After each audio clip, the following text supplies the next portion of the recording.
세상에 떠도는 기묘한 괴담들. 첫 번째 이야기, 강원도 치악산에서 겪었던 소름 끼치는 실화괴담.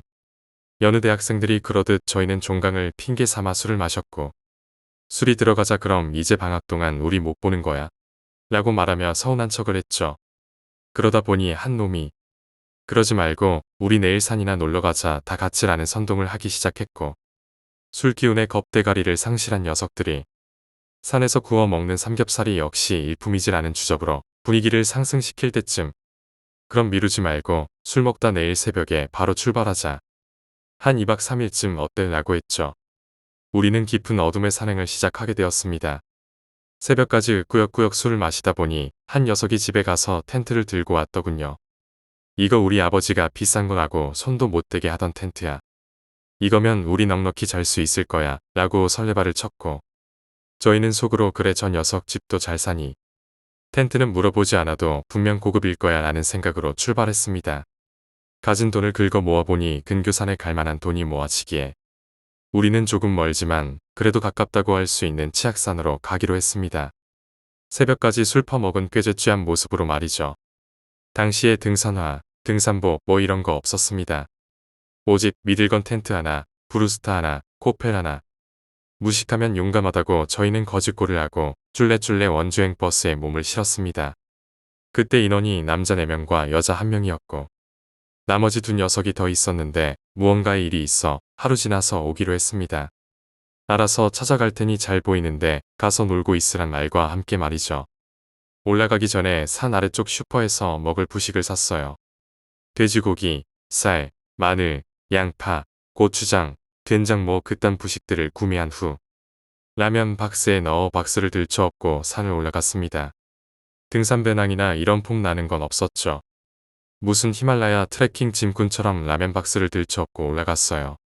그때 이것저것 부식을 사고 집에 갈 차비를 빼니 돈이 조금 남았었는데 산적 녀석이 자꾸 백숙을 먹고 올라가자는 거예요. 그 녀석이 너무 강하게 우겨대니 다른 녀석들도 그럼 먹고 올라갈까? 라는 분위기가 형성되면서 저희는 산 아래 위치한 식당에서 백숙을 먹고 올라갔습니다. 백숙을 먹고 저희는 슬슬 산을 탔지요. 부식을 담은 라면 박스를 어깨에 걸쳐 메고 한 2~3시간 정도 올라갔을까요? 사실 2~3시간 올라갔다고 해도 그닥 많이 가진 못했습니다. 복장도 그랬고 전날 술도 많이 마셔서 컨디션도 아니고 결정적으로 라면 박스를 들쳐 메고 가봐야 얼마나 올라갔겠습니까?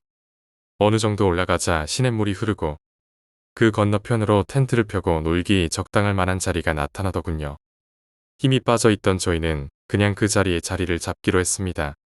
근데 그 자리로 가려면 냇가를 건너야 하는데 전날 비가 와서 그런지 물이 꽤 불어 있었습니다.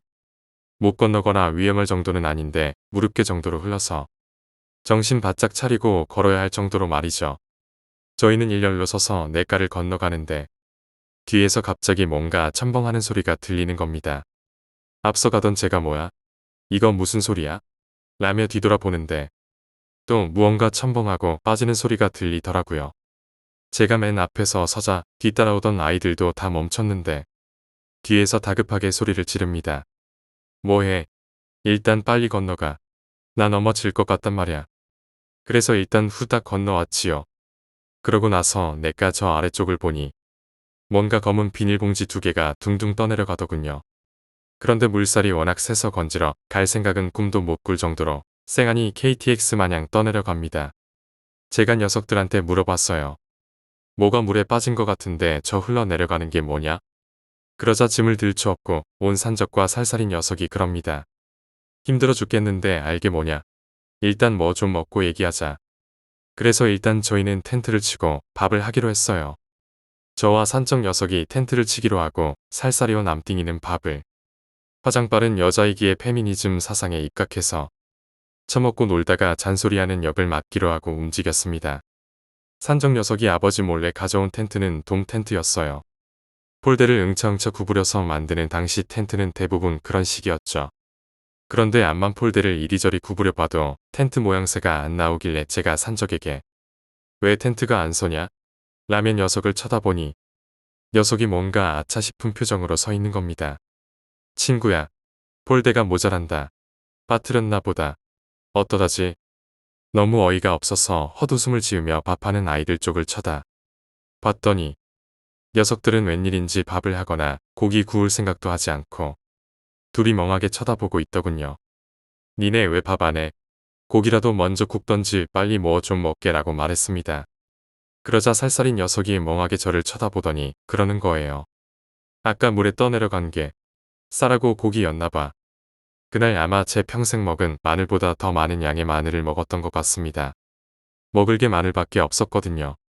구워 먹고, 삶아 먹고, 쪄서 먹고, 생걸로 고추장에 찍어서 먹고, 상추에 싸서 먹고, 깻잎에 싸서 먹고, 술 한잔하고 구운 마늘 하나, 술 한잔하고 삶은 마늘 하나, 술 한잔하고 생마늘 하나. 산적 녀석은 먹다 말고 점점 술이 오르자 시우린 이미 사람인데 왜 단군 체험을 해야 하는 거냐? 라며 울부짖기도 했습니다. 우리가 보기엔 녀석은 사람보다는 곰에 더 가까운데 그렇게 점점 날은 어두워지고 저희는 마늘로 줄인 배를 채우고 점점 취해갔습니다. 산속의 밤이 그렇게 적막하고 무서운지 그날 처음 알았습니다. 애들이 때로 있다 쳐도 날이 어두워지자 슬슬 뭔가 모를 공포감이 찾아오더군요. 일단 저희는 찌그러진 텐트로 철수하기로 했습니다. 그런데 자기는 단군이 아니라고 계속 울부짖던 산적 녀석이 자기는 개울 옆에 술 먹던 자리에서 그냥 자겠다고 우기는 겁니다.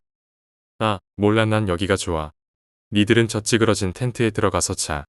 라고 주사를 부리길래 뒤도 안 돌아보고 저희는 텐트로 들어왔습니다. 이미 저희도 술이 다들 꽤 취한 상태고 시간도 꽤 늦었고 일단은 귀찮더라고요. 그래서 저희는 그럼 여기서 자.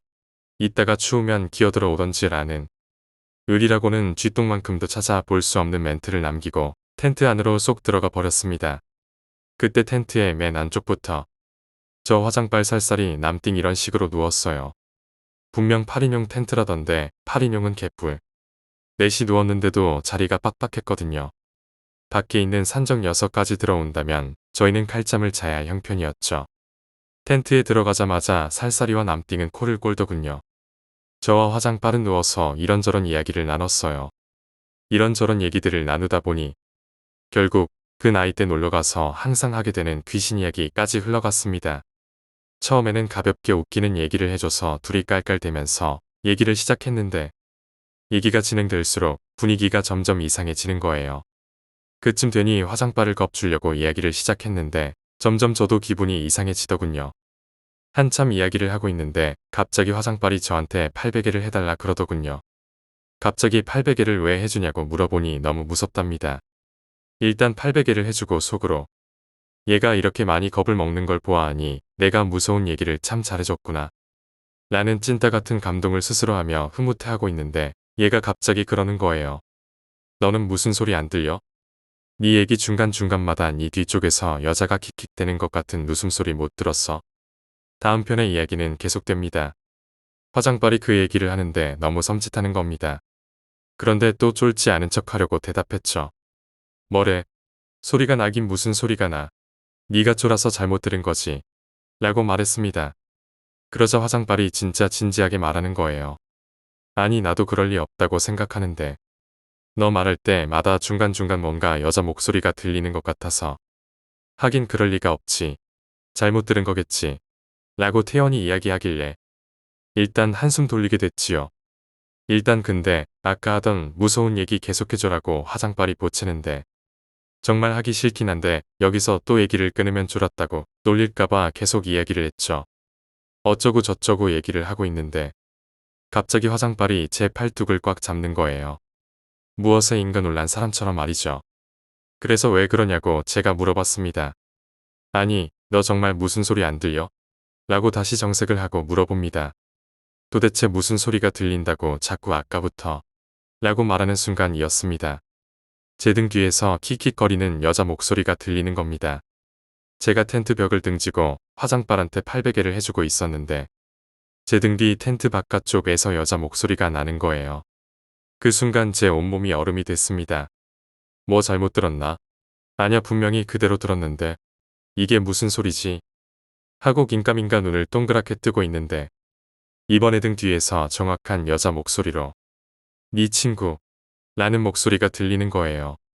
그때 화장발은 누워서 엄마 하는 비명을 질렀고 저는 순식간에 비명을 지르면서 텐트 반대 방향 입구 쪽으로 후다닥 도망갔습니다. 자고 있는 친구들을 뛰어넘어서 말이죠. 그러자 화장발도 소리 지르면서 제 옆으로 오고 살살이하고 남띵 두 녀석은 술을 얼마나 마셨는지 저희 둘이 소리를 지르고 난리 부르스를 추는데도 잠에서 깨어나질 않습니다. 분명 반대 방향으로 도망갈 땐 녀석들 배까지 밟았음에도 말이죠. 귀신보다 더 독한 놈들.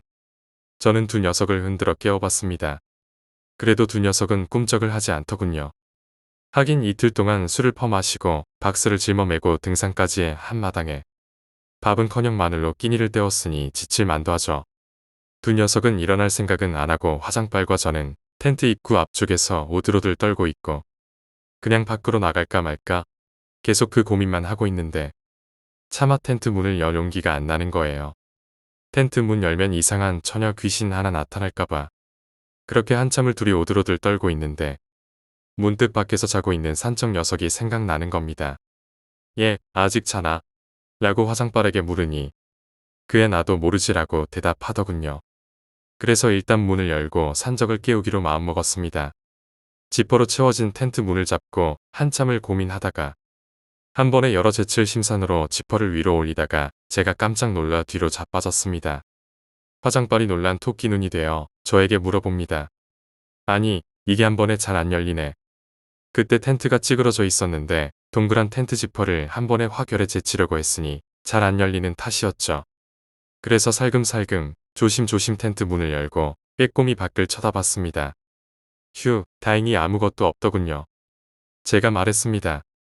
내가 가서 산적 깨워서 데려올 테니까 여기 있어봐 라고 말하자 화장발이 질색을 하는 겁니다. 그래서 저희는 둘이 텐트를 나와 산적 녀석이 잠들어 있는 개울가로 내려갔습니다. 한 걸음 한 걸음이 어찌나 길게 느껴지던지 둘 다 염통이 쫄깃해진 상태에서 도둑 고양이 마냥 살금살금 산적 녀석이 잠들어 있던 곳으로 내려갔는데 녀석이 없어졌습니다. 분명 그 자리에 잠들어 있었는데 산적 녀석이 없어진 거예요. 저희는 당황하기 시작했습니다.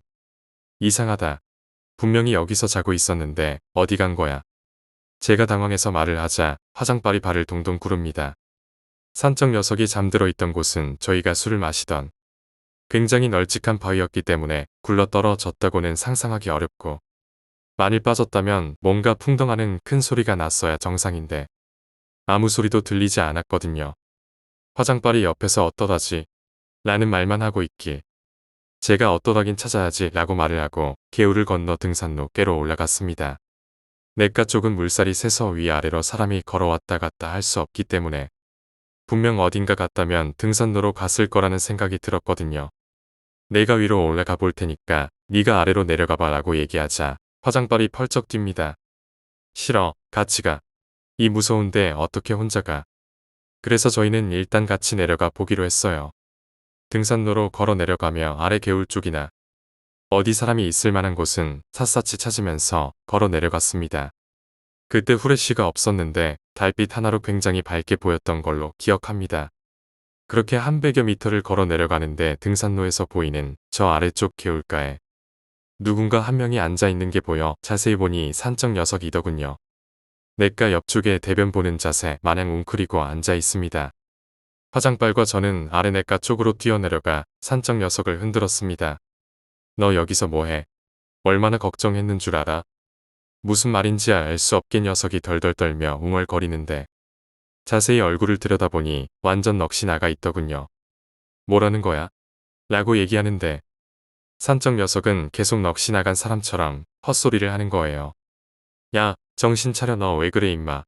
라고 얘기하는데 녀석이 손을 들더니 저희 뒷개에 있었던 나무를 가리킵니다. 저기 사람이 목 매달려 있어. 순간적으로 놀라 뒤를 돌아봤는데 저희 눈에는 아무것도 안 보이는 거예요. 산적 녀석은 계속 앉은 자리에서 부들부들 떨고만 있고 옆에서 화장발은 계속 왜 그래 무섭단 말이야. 그만 좀 해라며 산적 녀석을 계속 흔들었습니다. 그렇게 둘이 산적 녀석을 부축해 일으켜 세운 후 저희 자리로 돌아와 텐트 안으로 산적 녀석을 집어넣었습니다. 그쯤 되니 몸을 휘감는 공포감 때문에 정상적인 사고 자체가 안 되더군요. 살살이와 남띵계석은 계속 세상 모르고 자고 있고 아무튼 그렇게 저희는 공포감에 날밤을 꼬박 세웠습니다. 해뜰녘이 되자 산적 녀석도 어느 정도 정신이 돌아온 것 같고 살살이와 남띵 녀석이 일어나니 무서움이 가시더군요. 밖이 점점 환해지자 산적 녀석이 여기서 빨리 내려가야 해라고 갑자기 부산을 떱니다. 영문을 모르는 살살이와 남띵 녀석은 멍청하게 우리를 쳐다보고 있고 남띵 녀석이 잠에서 덜 깬 목소리로 말합니다. 야 어차피 우리 먹을 것도 마늘밖에 없어서 내려갈 건데 왜 이렇게 난리야. 그러자 산적이 소리를 지릅니다. 이 병신아 모르면 잠자코 하자는 대로 좀 해. 우리 빨리 내려가야 될 라며 밖에 널 부러져 있던 코펠이며 브루스타를 주섬주섬 챙깁니다. 화장빨과 저야 두말 안하고 하산을 하기 위해 산적 녀석 옆에서 이것저것 정리하고 있었죠. 1시간여 정도 내려갔을까요? 슬슬 이제 공포스러웠던 산속에서 벗어났다는 안도감에 잠시 쉬었다 가기로 했습니다. 그때쯤 화장빨이 산적 녀석에게 밤에 있었던 일이 기억나냐고 물으니 모두 다 기억한다고 합니다. 그러면서 산적 녀석이 얘기해 주더군요. 몇 시인지 모르겠는데 내가 옆에서 자고 있을 때 너무 추워서 눈이 떠지는 거야.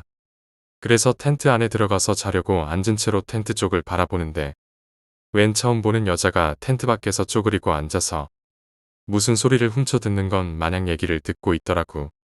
그 얘기를 듣는데 소름이 끼치더군요.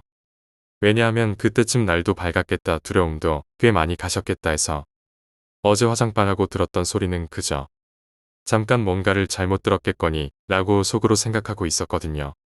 그 얘기를 듣고 나서 화장빨 얼굴도 아연실색해져 있었습니다. 혹시 그 여자 텐트 입구 반대쪽에 있지 않았어? 라고 화장빨이 물었습니다. 너 그걸 어떻게 알아? 산적 녀석이 그 말을 마치자 저와 화장빨은 벙찐 표정으로 서로를 쳐다봤습니다. 아니, 그건 그렇고 그래서? 라고 화장빨이 다음 이야기를 재촉합니다. 생각해봐. 그 장면에 무슨 말이 나오겠냐? 그러면서 퍼뜩 드는 생각이 저 여자가 사람이 아니라는 생각이 드는 거야. 그래서 멍하게 앉아있다가 등산로 쪽으로 소리 안 나게 도망갔지. 소리도 못 지르겠고 말도 안 나와. 저희는 눈을 말똥이며 녀석의 얘기를 계속 들었습니다. 일단 등산로로 도망가서 아래로 막 뛰어내려가는데 그 야밤에 혼자 등산로를 도망가고 있다는 게 더 무섭더라고. 그래서 일단 앉아서 어떻게 해야 하나 생각을 하고 있는데 아까 봤던 그 여자가 내 앞에 있던 나무에 목 매달려 있는 거야. 그것도 날 쳐다보면서. 제가 말했습니다. 아니, 우리가 봤는데 거기 아무것도 없었다니까. 그러자 산적이 말했죠. 진짜 있었다니까 니네가 날 데리고 갈 때까지 계속 있었어. 우릴 쳐다보면서. 거기까지 얘기를 하다가 저희는 짐을 바리바리 메고 다시 하산을 시작했습니다. 산 아랫께에 다다라 저희는 어제 마늘이나 부식을 샀던 슈퍼에 들러 음료나 이것저것을 다시 사고 있는데 살살인 녀석이 슈퍼에 앉아있던 할아버지한테 물어봅니다. 할아버지 혹시 이 산에서 뭐 매달아 죽은 사람이 있어요? 그러자 할아버지가 웬 별 헛소리를 다 하냐는 표정으로 살살이를 쳐다보다 말합니다. 산에서 목 매달아 죽은 사람이 한둘이겠어?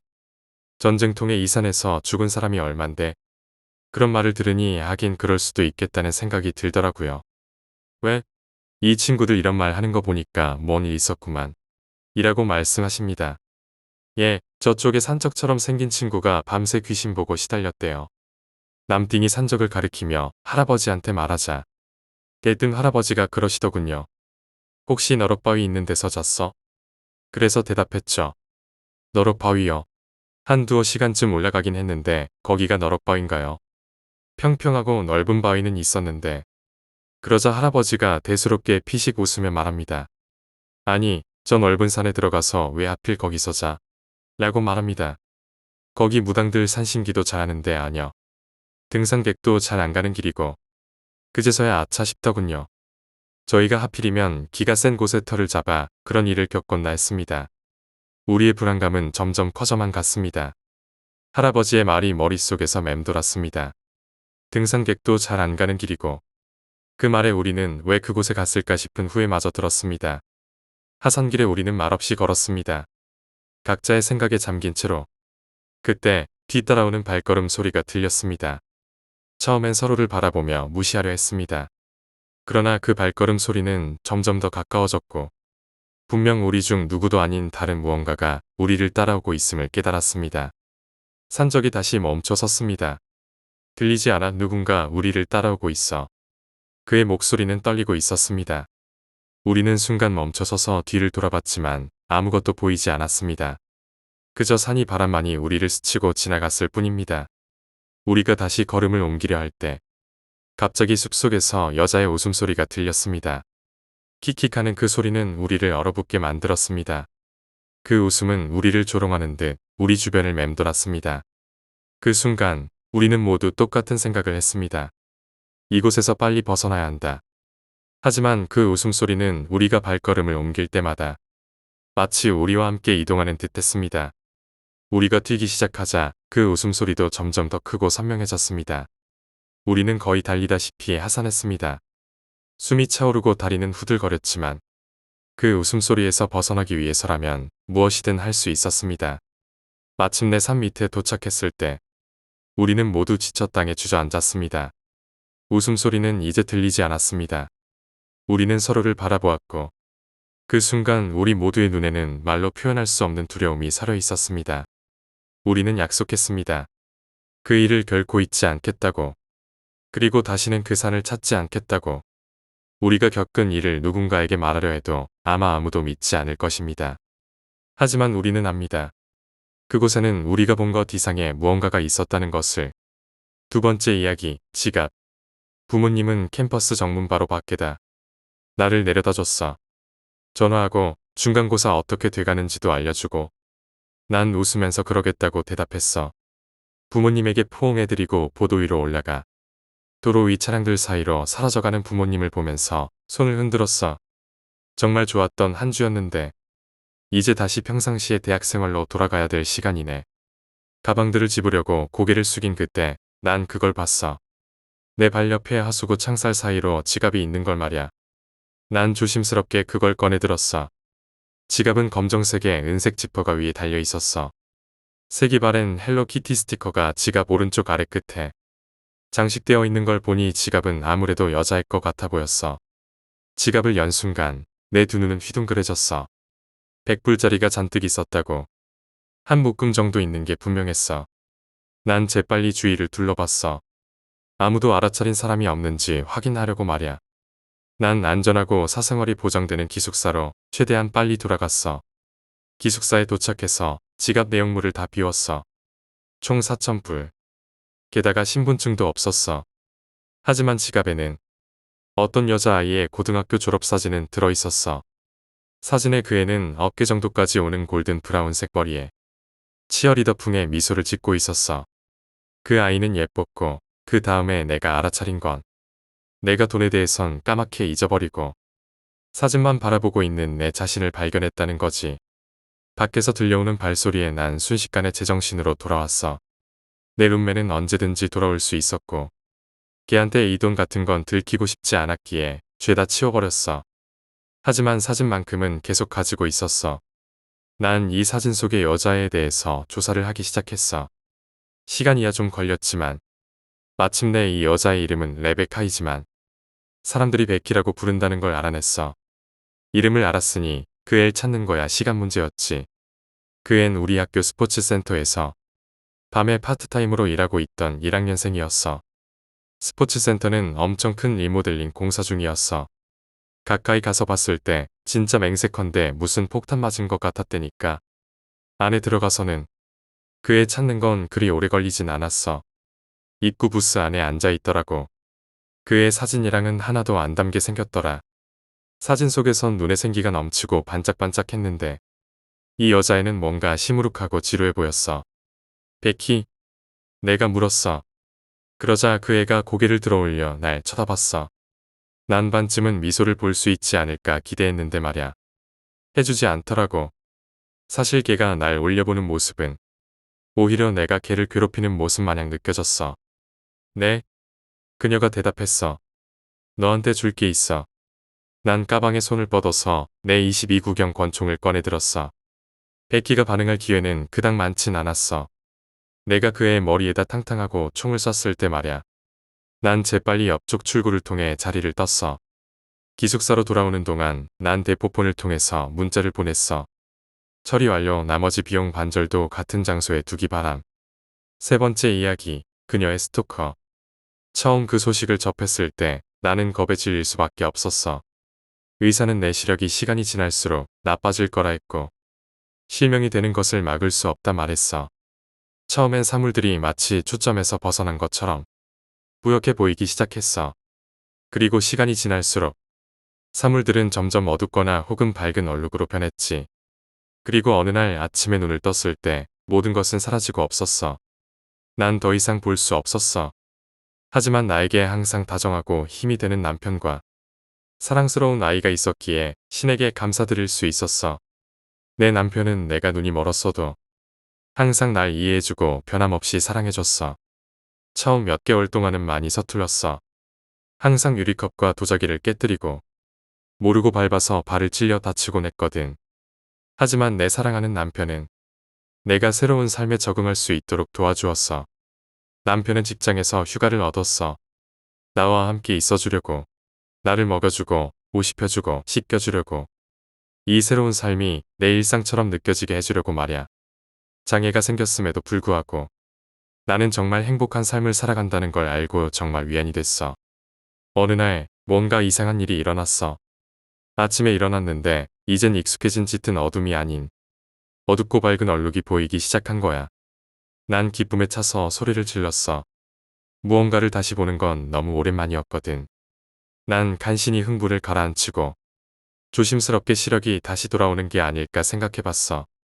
희망 고문은 하고 싶지 않았거든. 그래서 얼마나 시력이 나아질지 상태를 지켜보기로 했어.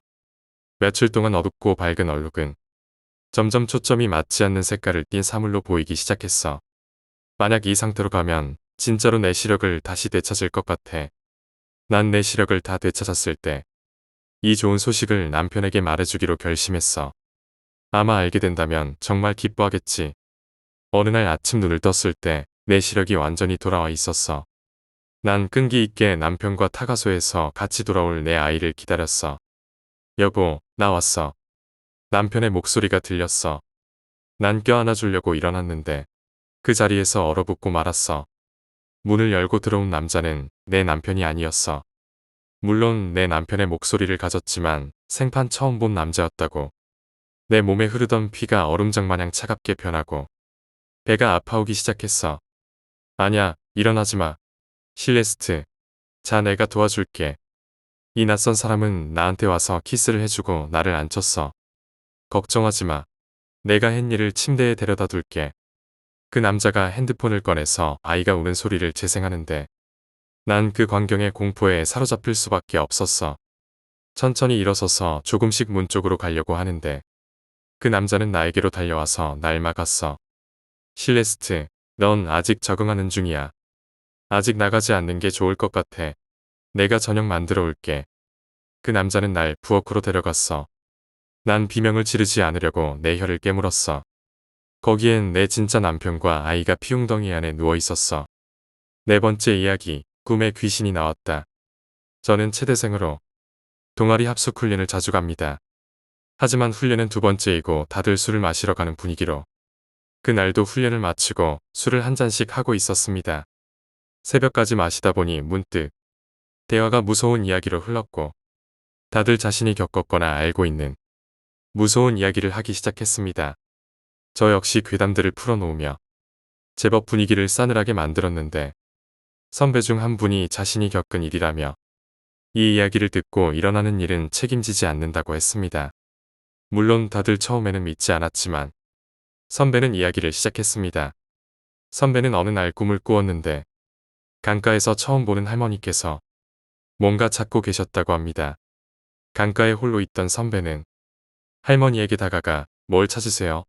라고 물었는데 할머니는 말씀하지 않으셨고 계속 선배가 물어보자 그제서야 대답하셨다고 합니다. 손가락. 할머니의 오른손에는 새끼손가락이 없었습니다. 꿈이라서 그런지 선배는 왠지 거부감이 들지 않았고 이상한 사명감에 할머니를 도와 강가에서 손가락을 찾기 시작했습니다. 그런데 이상한 생각이 들었습니다. 할머니 곁에서 손가락을 찾고 있는데 왠지 할머니 자신은 손가락을 찾을 생각이 없는 듯 했습니다. 마침 손가락이 강에서 흘러오는 걸 찾아낸 선배는 기쁜 마음에 할머니에게 소리치며 손가락을 전했는데 할머니는 웬일인지 기쁜 표정이 아니라 불쾌한 표정으로 뭔가 중얼거리며 손가락을 받았다고 합니다.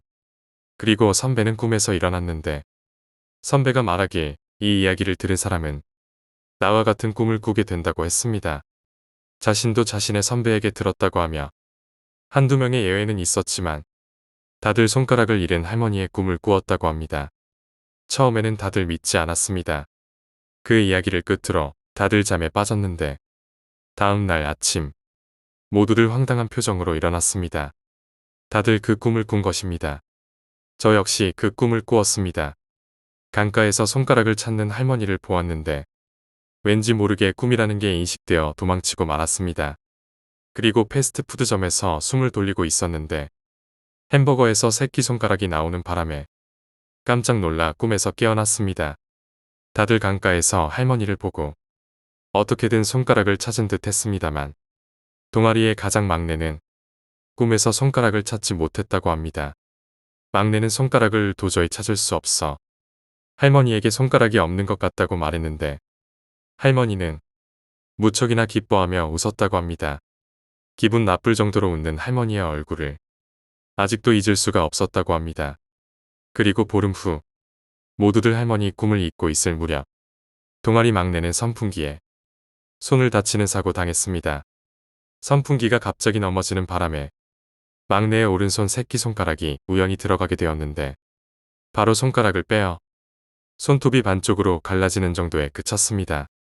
문득 할머니 꿈이 생각났습니다. 어쩌면 할머니는 새끼손가락 전부를 가져가려고 했던지도 모릅니다.